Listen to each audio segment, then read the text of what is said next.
Russia unleashed a massive assault on Ukraine, targeting the country's energy infrastructure with a barrage of missiles and drones on Christmas Day. The brutal offensive comes in direct response to Ukraine's deadly drone strikes deep inside Russian territory, marking a dangerous new escalation in the conflict. Here's a report.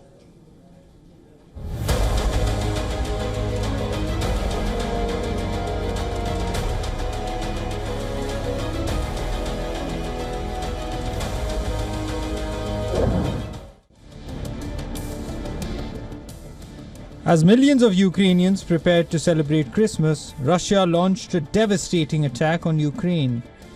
170 missiles and drones rained down on the war-torn country. Images from the city of Kryvyi on Christmas Eve show the destruction. Rescuers search for survivors, trawling through large piles of rubble after a Russian missile strike. The central Ukrainian city is President Volodymyr Zelensky's hometown. Ukraine says that Russia launched Caliber cruise missiles from the Black Sea during the attack. The Christmas Day attack targeted multiple Ukrainian cities from Kharkiv to Kyiv to Poltava and Zaporizhia. Ukrainian military officials acknowledge that Russia is becoming increasingly effective at overwhelming their air defenses, further complicating efforts to protect vital infrastructure. The Russian attack is seen as a retaliation against Ukraine's bold drone strikes. Images released by Russia shows a downed Ukraine drone sparked a fire in a shopping mall in the city of Vladikavkaz. These attacks come after Moscow claimed that it intercepted and destroyed 59 Ukrainian drones over various Russian regions in the early hours of Wednesday. Kyiv says that the Russian missile and drone attack left millions in Ukraine without power. This at a time when temperatures are just a few degrees Celsius above zero. While there were blackouts in the capital, Kyiv and elsewhere, this marks the 13th large-scale strike on Ukraine's energy and grid this year, part of Russia's ongoing winter campaign to cripple the nation's power infrastructure.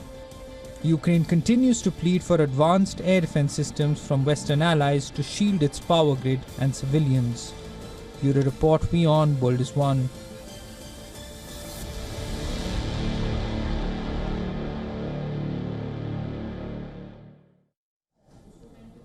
Olena Tregub is now joining us. She is the Secretary General, Independent Defense Anti-Corruption Committee, or NACO.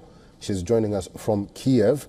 Olena, good to have you with us on this broadcast. It now seems like this is a retaliation war, because we first saw Ukraine sending drones to Russia, and now Russia has retaliated by sending drones to Kiev.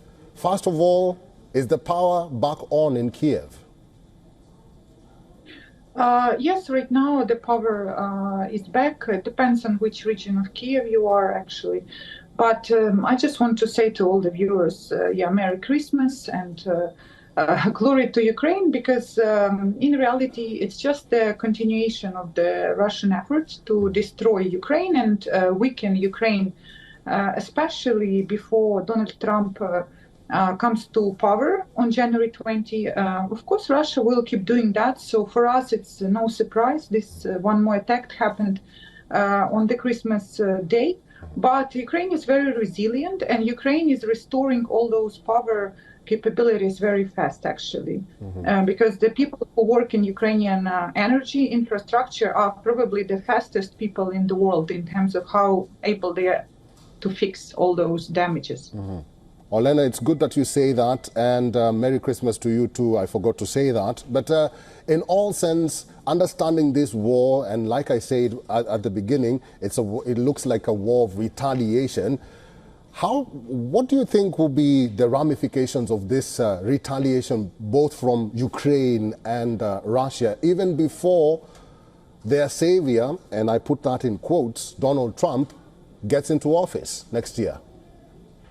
Well, first of all, I don't agree with you that this is retaliation, because such combined massive attacks, they are being prepared for actually weeks.